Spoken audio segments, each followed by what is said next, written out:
আচ্ছা, কখনো কি মনে হয়েছে যে আমাদের মন আর আমাদের প্রযুক্তি এরা আসলে কিভাবে একে অপরকে তৈরি করেছে? চলুন এই বিশ্লেষণটায় আমরা একদম মানব ইতিহাসের শুরুতে ফিরে যাই। সেই সময়টায় যখন আমাদের পূর্বপুরুষরা প্রথমবার পাথর দিয়ে হাতিয়ার বানাতে শিখল। প্রস্তর যুগে আমাদের মন আর হাতিয়ারের যে একটা দারুণ মেলবন্ধন ছিল, চলুন সেই গল্পটা একটু শুনি। তো প্রশ্নটা হলো, ঠিক কোন জিনিসটা আমাদের মানুষ বানিয়েছে? কি সেই শক্তি যা আমাদের পাথরের যুগ থেকে আজকের এই ডিজিটাল যুগে নিয়ে এলো? অনেকেই বলবেন আমাদের এই বিশাল জটিল মস্তিষ্ক।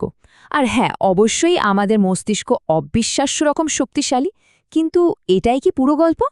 নাকি ব্যাপারটা লুকিয়ে আছে আমাদের হাতে থাকা হাতিয়ারগুলোর মধ্যে? দেখুন, আসল সত্যিটা হলো, এদেরকে আলাদা করে ভাবার কোনো উপায় নেই। সম্পর্কটা অনেকটা মুরগি আর ডিমের মতো। কে আগে এসছে তা বলা মুশকিল। বরং বলা ভালো, আমাদের মন হাতিয়ারকে আকার দিয়েছে, আর সেই হাতিয়ারই আবার আমাদের মনকে নতুন করে গড়ে তুলেছে। মানব মনের এই বিবর্তনের যাত্রায় আমরা ৬টা দারুণ ধাপ দেখব। আকারের উপর দক্ষতা, কৌশলগত চিন্তাভাবনা, অর্থের জন্ম, ভাষা আর সবশেষে আমাদের বর্ধিত সত্তার ধারণা। আমাদের এই গল্পটা শুরু হচ্ছে আজ থেকে প্রায় ২.৬ মিলিয়ন বছর আগে। সেই সময়ে যখন মানুষ প্রথম প্রকৃতিকে নিজের ইচ্ছামতো ব্যবহার করতে শিখল। এই দুটো হাতিয়ারের দিকে একটু তাকানো যাক। পার্থক্যটা কিন্তু বেশ চোখে পড়ার মতো, তাই না? একদিকে দেখুন ওল্ডওয়ান আমলের পাথরের টুকরো, হ্যাঁ, ধারালো আর কাজ চালানোর মতো। কিন্তু অন্যদিকে আছে অ্যাশুলিয়ান হাতকুঠার। বাহ, এটা কিন্তু একদম অন্য জিনিস। এটা বানানোর জন্য শুধু পাথর ভাঙলে চলবে না।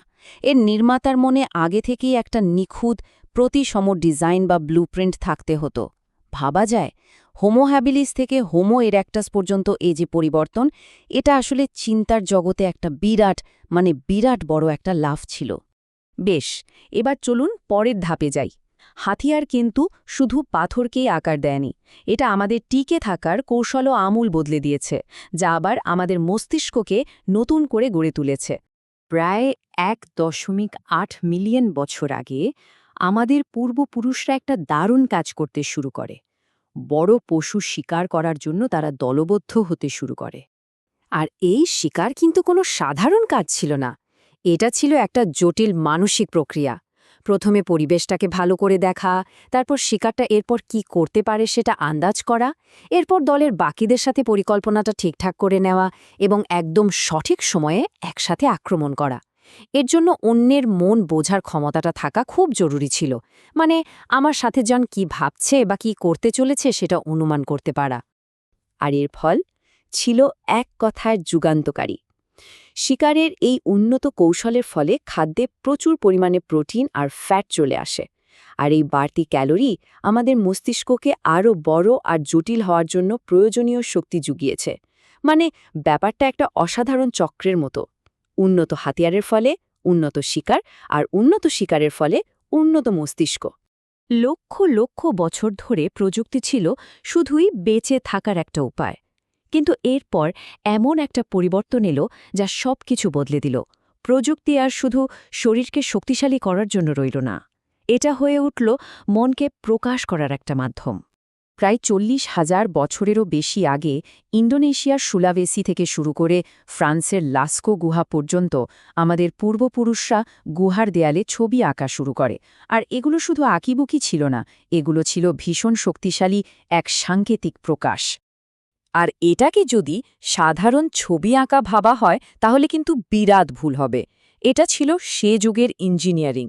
শিল্পীরা খনিজ গুঁড়ো করে রং বানাত, পশুর চর্বি আর গাছের রস দিয়ে আঠা তৈরি করত, ফাঁপা হাড়কে স্প্রে ক্যানের মতো ব্যবহার করত, এমনকি অন্ধকার গুহার গভীরে কাজ করার জন্য চর্বি দিয়ে পাথরের প্রদীপ পর্যন্ত জ্বালাত। এটা ছিল প্রায়োগিক রসায়নের এক দারুণ উদাহরণ। এই ছবিগুলো শুধু সাজসজ্জার জন্য আঁকা হয়নি, এগুলো ছিল এক ধরনের আর্কাইভ বা তথ্য ভাণ্ডার। এখানে শিকার, পশুর আচরণ আর পরিবেশ নিয়ে খুব গুরুত্বপূর্ণ জ্ঞান সংরক্ষণ করা হতো। একটা জিনিস দিয়ে অন্য কিছু বোঝানোর এই যে ক্ষমতা, এখান থেকেই পরে জন্ম নেয় সেই সব ধারণা যা চোখে দেখা যায় না, যেমন ধরুন গণিত বা দর্শন। তো এবার আমরা সেই হাতিয়ারটার কথা বলবো যেটা ছিল এখন পর্যন্ত সবচেয়ে শক্তিশালী কিন্তু সম্পূর্ণ অদৃশ্য। প্রায় 2 লক্ষ থেকে 50,000 বছর আগে হোমো সেপিয়েন্স ভাষা নামের এক অসাধারণ জিনিস আয়ত্ত করে। এটা ছিল চূড়ান্ত হাতিয়ার, কারণ এর মাধ্যমে মানুষ প্রথমবারের মতো নিজের ভেতরের জটিল চিন্তাভাবনাকে বাইরে বের করে এনে অন্যের কাছে পৌঁছে দিতে পারত। ভাষাকে যা সত্যিকারের বিপ্লবী করে তুলেছিল তা হল ডিসপ্লেসমেন্ট বা স্থানান্তর করার ক্ষমতা। এর মানে হল যা এই মুহূর্তে চোখের সামনে নেই সে সম্পর্কেও কথা বলতে পারা। যেমন ধরুন, আমরা গতকালের রাতের খাবারের কথা বলতে পারি যা এখন আর নেই, বা আগামীকালের পরিকল্পনা করতে পারি যা এখনও ঘটেনি।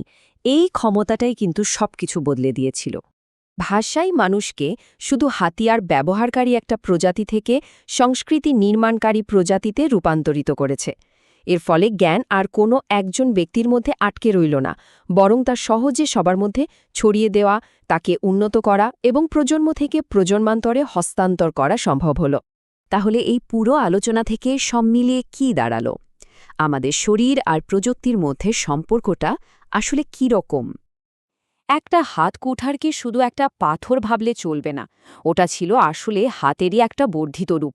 বলা যেতে পারে আরও অনেক বেশি ধারালো আর কার্যকর একটা নখের মতো। একটা বর্ষা কী ছিল? একটা প্রসারিত বাহু, যা আমাদের নাগাল আর শক্তি দুটোই বাড়িয়ে দিয়েছিল। আর তার চেয়েও বড় কথা, নিরাপদ দূরত্ব থেকে শিকার করাকে সম্ভব করেছিল। আর পোশাক ছিল আমাদের দ্বিতীয় ত্বক, যা আমাদের পরিবেশের তাপমাত্রা নিয়ন্ত্রণ করতে আর নতুন অনেক ঠান্ডা জায়গায় গিয়েও বসতি স্থাপন করতে সাহায্য করেছিল। মূল কথা হলো, আমাদের হাতিয়ারগুলো আসলে আমাদের থেকে আলাদা কিছু নয়। মানব বিবর্তনের গল্পটাই হল শারীরিক ক্ষমতাকে কৃত্রিম বস্তুর মাধ্যমে বাইরে প্রকাশ করার গল্প। আমরা শুধু হাতিয়ার তৈরি করিনি, হাতিয়ারও আমাদের তৈরি করেছে। আর এই পুরো আলোচনাটা আমাদের একটা দারুণ প্রশ্নের সামনে এনে দাঁড় করিয়ে দেয়। আচ্ছা, যদি লক্ষ লক্ষ বছর ধরে আমাদের মন হাতিয়ারকে গড়ে তোলে, আর সেই হাতিয়ারগুলোই আবার আমাদের মনকে নতুন করে গড়ে তোলে, তাহলে একটা ব্যাপার ভেবে দেখা দরকার। আজকের দিনের যে হাতিয়ারগুলো, আমাদের স্মার্টফোন, আমাদের কম্পিউটার, ইন্টারনেট, এই সব কিছু মিলে আমাদের ভেতরে ঠিক কী তৈরি করছে এখন?